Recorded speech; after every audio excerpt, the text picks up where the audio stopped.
Good morning friends, I am advocate Amit Kumar Gupta.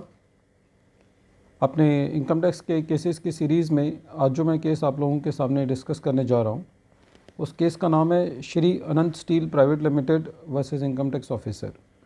ये case Delhi ITAT की SMC 1 bench ने decide किया। Case 85 ITR tribunal page number 60 पे report हुआ। केस का डिसीज़न 7 जनवरी 2021 को आया। ये एक बहुत लो मैग्नीट्यूड केस है। इसके अंदर बहुत ज़्यादा अमाउंट इन्वॉल्व नहीं था, लेकिन इस केस को डिस्कस करने का जो मेन लॉजिक है वो ये है कि हमको इससे एक अच्छा लॉ का पॉइंट समझने को मिलता है। इस केस में जो पहला पॉइंट इन्वॉल्व था वो ये था कि एसएससी को कुछ प्रोडक्शन लॉस होता था और उस प्रोडक्शन लॉस के लिए एसएससी ने प्रॉपर अपने प्रोडक्शन रिकॉर्ड्स जो है वो असेसिंग ऑफिसर के सामने प्रोड्यूस किए थे, लेकिन असेसिंग ऑफिसर ने उन प्रोडक्शन रिकॉर्ड्स को ध्यान में ना रखते हुए खाली आर्बिट्रेली जो है उस प्रोडक्शन लॉस को रिजेक्ट कर दिया और उसको एसएससी की इनकम में ऐड कर दिया।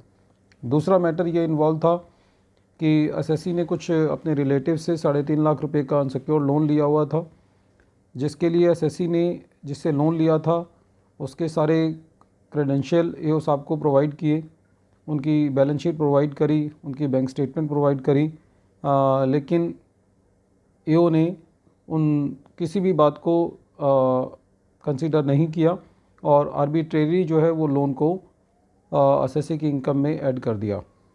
तीसरा इशू इस केस में जो इन्वॉल्व था वो ये था कि एसएससी ने ड्यूरिंग द ईयर कोई 10 लाख रुपए का कैरिज आउटवर्ड पे किया था। असेसिंग ऑफिसर ने जब रिकॉर्ड्स देखे तो उन्होंने पिछले सालों से जब इसको कंपेयर किया तो उन्होंने उसमें कोई फ़र्क पाया और खाली उसी बेसिस पर एसएससी का इस 10 लाख के कैरिज आउटवर्ड का भी एडिशन कर दिया। एसएससी ने कैरिज आउटवर्ड के लिए प्रॉपर रिकॉर्ड्स दिए थे, जो भी बिल्टीज़ होती हैं, जबकि माल एक जगह से दूसरी जगह भेजा जाता है तो प्रॉपर डॉक्यूमेंटेशन थी, प्रॉपर बिल्टीज़ थे, कैरेज आउटवर्ड के पेमेंट के बिल्स लगे हुए थे, जो कि एओ ने कंसीडर नहीं किए और इस मुद्दे पर भी एसएससी की एडिशन कर दी। इस केस में 3 मैटर इन्वॉल्व थे।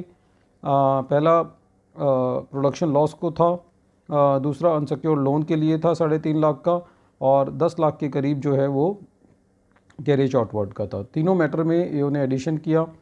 तीनों के लिए एसएससी जो है वो CIT अपील साहब के पास गया।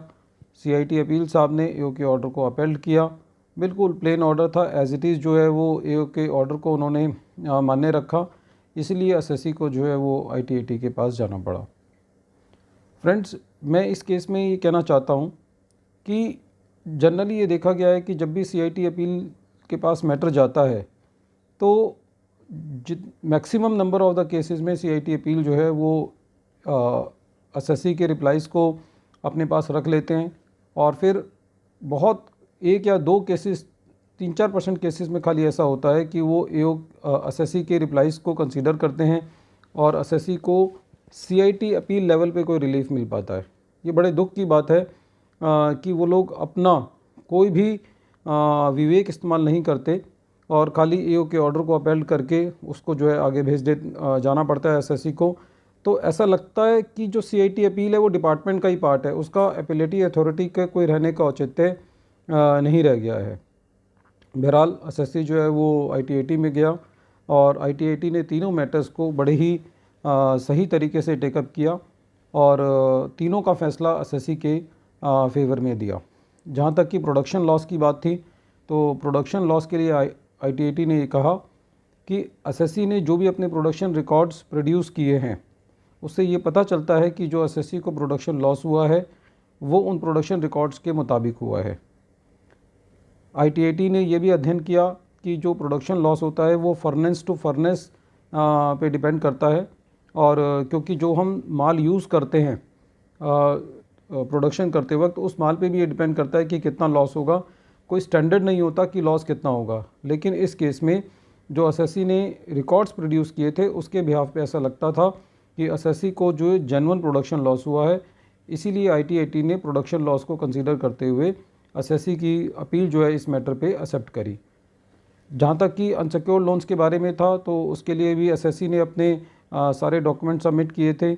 जिससे लोन लिया था उसकी बैंक स्टेटमेंट सबमिट की थी, उसकी फाइनेंशियल स्टेटमेंट सबमिट की थी, लेकिन ईओ ने इन कोई डॉक्यूमेंट्स को कंसीडर नहीं किया और इसीलिए आईटीएटी ने ये कहा कि बेसिक डॉक्यूमेंट सबमिट करने के बाद ये डिपार्टमेंट की जिम्मेदारी बनती है कि अब डिपार्टमेंट को ये बताना है कि ये डॉक्यूमेंट्स जेन्युइन नहीं है, ये लोन जेन्युइन नहीं है, जो कि इस केस में डिपार्टमेंट बताने में असमर्थ रहा।